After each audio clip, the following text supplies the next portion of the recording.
आज हम कनाडा के स्टडी वीज़ा के बारे में बात कर रहे हैं। एप्लीकेशन का क्या स्टेटस है, क्या वीज़ा आ रहे हैं या रिफ्यूज़ल रेट बहुत ज़्यादा है, एप्लीकेशन कितनी लग रही हैं, क्या लोग डर के मारे एप्लीकेशन ही नहीं लगा रहे, इसके ऊपर बात करेंगे। Welcome to Hike visa consultant.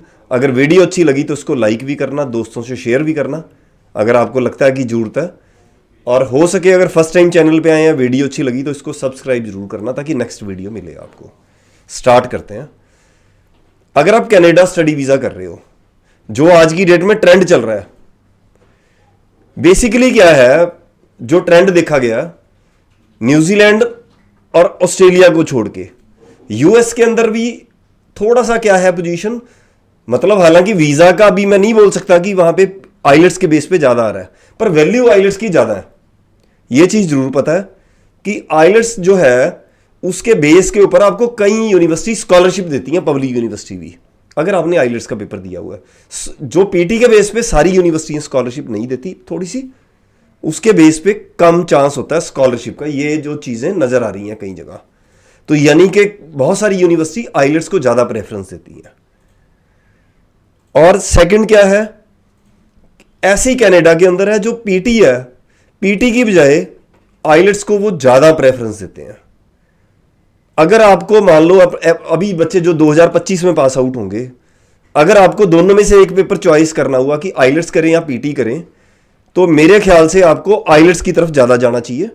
अगर बच्चा 6.5 और 6 बैंड कर लेता तो और ज़्यादा बेटर है।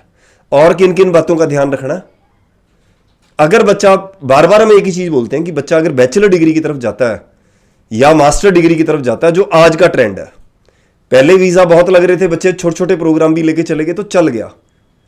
99% बच्चों को बैचलर डिग्री और मास्टर डिग्री की तरफ जाना चाहिए ताकि परमानेंट रेजिडेंसी फ्यूचर में ज़्यादा चांस हो। हालांकि 4 साल की बैचलर डिग्री के अंदर बच्चे का एक्सपेंस बहुत ज़्यादा बढ़ जाता है, तो पेरेंट्स की हर एक की हिम्मत नहीं होती। पर जब आप 2 साल का बच्चे को डिप्लोमा करते हो तो उसके बाद आप चाहते हो कि बच्चे को 2 साल करके उसकी बैचलर डिग्री हो जाएगी। ये पॉसिबल रेयर है, रेयर चांस है इस चीज़ का कि आपको 2 साल की का डिप्लोमा करने के बाद 2 साल और ऐड करके आपकी बैचलर डिग्री ढंग की जगह पे हो जाए। इस चीज़ में डाउट हो सकता है। दूसरा, जब आप प्रोग्राम ले रहे हो, प्रोग्राम की उनकी लिस्ट बहुत ज़्यादा है।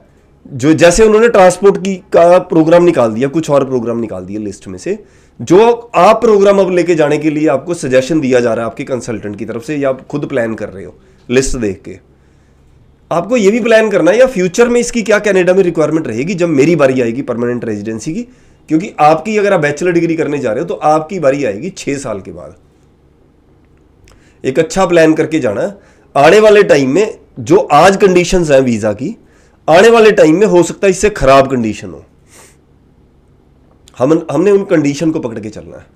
और कोई ये दिमाग में रखने की जरूरत नहीं है कि कनाडा शायद मुश्किल है, यूएस में जल्दी परमानेंट रेजिडेंसी मिलेगी, यूके में ज़्यादा जल्दी मिल जाएगी परमानेंट रेजिडेंसी, ऑस्ट्रेलिया न्यूजीलैंड में से कोई कंट्री जल्दी सेटलमेंट दे रहा है, ऐसा कुछ भी नहीं है।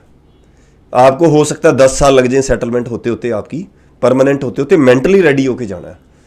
और जब आप स्टडी कर रहे हो उसके साथ पैरेलल आप दूसरे स्टूडेंट से कैसे एक स्टेप आगे रहते हो, इस चीज़ पर भी काम करना है। यानी कि आपका रिज्यूमे दूसरों से ज़्यादा स्ट्रांग होना चाहिए। आप पैरेलल कुछ और एक्स्ट्रा कुछ करिकुलम कर रहे हो, कोर्सेज कर रहे हो, अपने आप को अपडेट रख रहे हो अपनी स्टडी के हिसाब से, वो चीज़ें आज की डेट में बहुत ज़्यादा ज़रूरी हो चुकी हैं। जो सिर्फ और सिर्फ क्लास लगा रहा है बच्चा और जॉब कर रहा है, टैक्सी चलाई जा रहा है या कोई रेस्टोरेंट में काम करता जा रहा है, पर है वो आईटी का स्टूडेंट, तो उन चीज़ों से कोशिश करनी है कि मैं अपने आप को अपडेट करने की कोशिश करूँ, ताकि जब एक मेरी स्टडी कंप्लीट हो तो मैं दूसरों से काफ़ी सारे स्टेप मेरे आगे हों और मेरा रिज्यूमे स्ट्रांग हो, और मैं चाहे कितना भी कंपटीशन हो जाए, कितने भी लोगों की कम रिक्वायरमेंट हो, पर मेरे को जॉब पक्का मिलेगी। ये विश्वास लेके चलो आप। जो स्टूडेंट प्रॉपर अपने केस पर काम करेगा उसी को ही वीज़ा का भी और सेटलमेंट का भी चांस होगा, नहीं तो नहीं चांस बनेगा आपका। पेरेंट्स के पेपरों का बड़ा रोल होता है। जब आप प्लान कर रहे हो अपने बच्चे का वीज़ा लगाने का, तो आपको 3-3, 4-4 साल पहले एडवांस प्लान करने चाहिए। यानी कि आपको हर साल इनकम टैक्स की रिटर्न भर रहे हो, और जब आपकी फाइल लगनी है उसके 6 महीने पहले अपने आपने ट्रांजैक्शंस अपनी आईटीआर के साथ आपको मैच करनी जरूरी है, मिनिमम 6 मंथ पहले। अगर आपका बिजनेस है तो बिजनेस से रिलेटेड आपके करंट अकाउंट के अंदर ट्रांजैक्शंस हो तो बहुत अच्छा है, वो बड़ी कंपलसरी है, अच्छा नहीं है, कंपलसरी है। अगर जॉब कर रहे हैं तो दिखा रहे हैं तो अकाउंट के अंदर सैलरी होनी चाहिए। ऐसे करके हमने अपना जो पेरेंट्स का भी के भी पेपर स्ट्रांग हो, नहीं तो वीज़ा में दिक्कत हो सकती है। हमने कहीं से भी एप्लीकेशन को लूज नहीं छोड़ना। अगर क्या होता है कि जब आप अपनी एप्लीकेशन लगा रहे हो, आपका घर से पैसा लग रहा है बहुत ज़्यादा, आप मान लो आप लिविंग एक्सपेंस अपने सारा का सारा आपने डाला 1 साल का, और फीस भी 1 साल की डाली, तो आपका 25 लाख से ज़्यादा आपका खर्चा होता है कनाडा का। तो आपको अगर वीज़ा नहीं आता तो आपका लॉस ज़्यादा होता है। एप्लीकेशन सही लगाएंगे, सही प्रोग्राम में लगा देंगे, पहली बार वीज़ा नहीं आया तो दोबारा फिर प्रेजेंट कर सकते हैं हम। अब उसमें दोबारा खर्चा क्या आएगा हमारा, अगर बाई चांस पहली बार वीज़ा नहीं मिलता।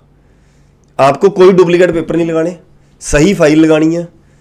आपको बायोमेट्रिक के पैसे आपको दोबारा नहीं लगते, आपकी सिर्फ एम्बेसी फीस लगती है $150। आप जोड़ लेना $150 कितने होते हैं। तो यानी कि जब $85 जो आपकी बायोमेट्रिक के पैसे हैं वो सेकंड टाइम नहीं लगते अगर बाई चांस वीज़ा नहीं आया। अब और क्या क्या हमने करना है इसके अलावा। आपका बच्चा +2 कर चुका है, कोशिश करो उसको फर्स्ट ईयर में एडमिशन हो सकती है तो करवा दो आप। स्पेशली आर्ट्स और कॉमर्स के बच्चों को तो ले ही लेनी चाहिए एडमिशन। अगर नॉन मेडिकल मेडिकल वाला बच्चा है, बहुत ज़्यादा 80-90% नंबर आ गए, 70% से ज़्यादा है, और उसके पेरेंट्स के पेपर बड़े स्ट्रॉन्ग है, तो वो चाहे नहीं एडमिशन ले फर्स्ट ईयर में। पर जो ग्रेजुएशन जिन्होंने कर ली वो अकाउंट में सैलरी लेनी शुरू कर दें। ये मत विश्वास करें कि हमारा वीज़ा लग जाएगा, आपको कंसल्टेंट ख़राब भी कर सकता है, जिससे कि वीज़ा आता आता आपका ना आए।